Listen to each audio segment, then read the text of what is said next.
When the European first came here, Columbus, we could drink out of any river. If the Europeans had lived the Indian way when they came, we'd still be drinking out of water because the water is sacred. The air is sacred.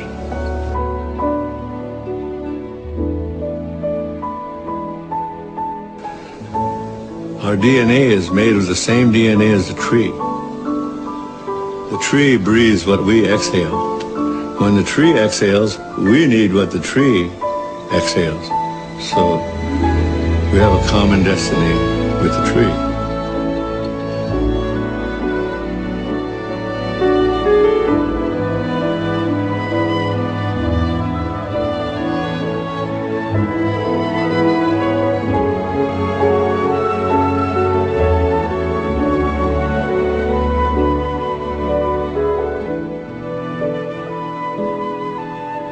We are all from the earth. And when the earth, the water, the atmosphere is corrupted, then it will create its own reaction. Mother is reacting.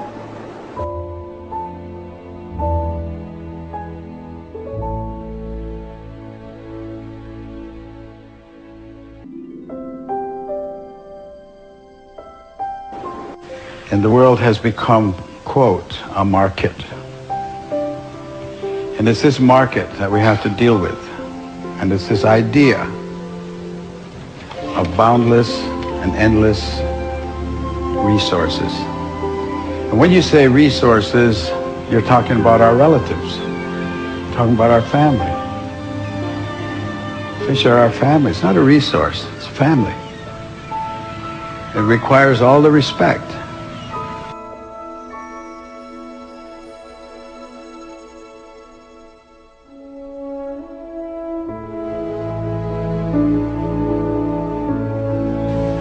The structure of the world itself is such. It functions on natural law, and the natural law is a powerful regenerative process. There's a process of regeneration that continues and grows and is endless. It's absolutely endless if everyone agrees to the law and follows the law. But if you challenge the law, and you think you're going to change the law, then you're bound to failure. And in that failure will be a lot of pain, because the natural law has no mercy.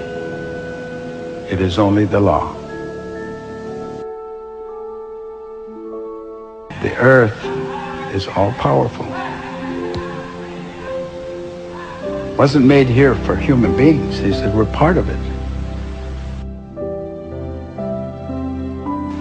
But we don't have to be here because the earth has its own process. And if it becomes to the point where you destroy yourself as human beings and you destroy life and finally leave this earth, the earth's not going to disappear. There's not going to be an end of the world. That's really a very interesting concept to us. No, the world won't end. People's life on it will. So it's not the end of the world you're talking about, it's the end of us. And the world, no matter what damage you think you've done to it, will regenerate, will regreen, will redo everything that was here at one time, except there won't be any people. Because it's got all the time in the world.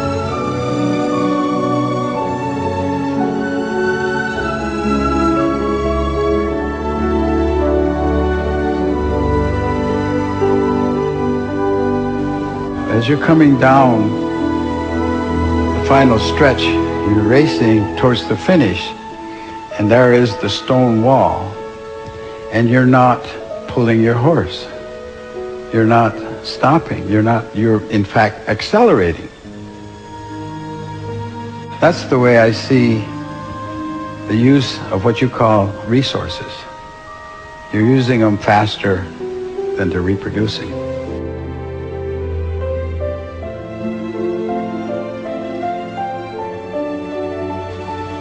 you're headed towards that disaster, and none of you are pulling your horse.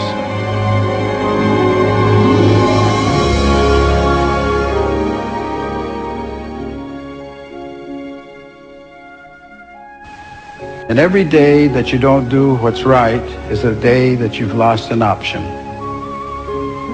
And you're losing your options every day. No tree grows by itself. A tree is a community. Certain trees, certain plants will gather around certain trees, and certain medicines will gather around those certain plants.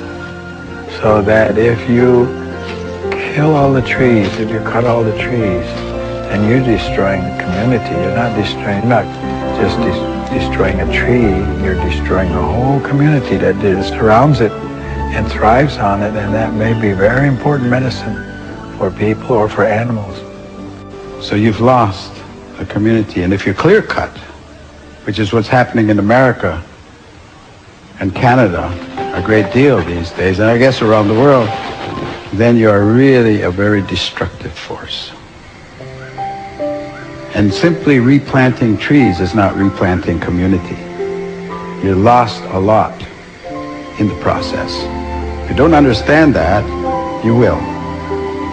And that understanding comes in a very difficult manner. That of the 100 dominant economic units in the world today, 100 largest economic units, and that's the word they used, was units. 49 are countries and 51 are corporations. Now, you digest that for a second.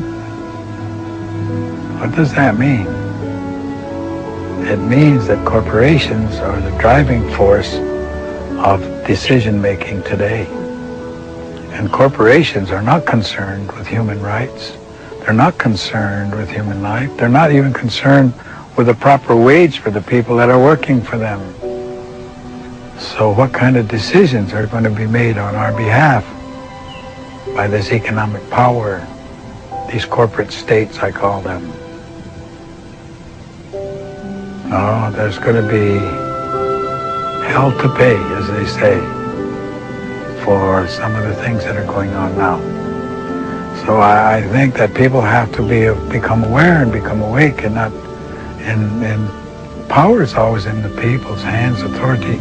They need to come of one mind, and they need to challenge the values that are being shoved at them today, because this has become a consumer society. It's driven by economics, it's not driven by common sense. You know, it's not good sense to follow somebody just because. Why? You can't give me an answer why you follow him, but if he were going to do something like jumping off a cliff, would you follow him? Would you do that? Use your sense, use your common sense. Everybody should be their own leader. In other words, do your thinking for yourself. And we look about for allies, we look about for friends, we look about for people who will understand and agree with those mandates of peace. That we are now placing in your hands all life. And it is your responsibility and it is your duty to look after all life. And so when he was speaking like that, he wasn't talking about our aunts and our uncles and our cousins and our fathers and our mothers. He was talking about all life. He was talking about the trees. He was talking about the fish, animals, everything that grows, everything with life. Because it is a family.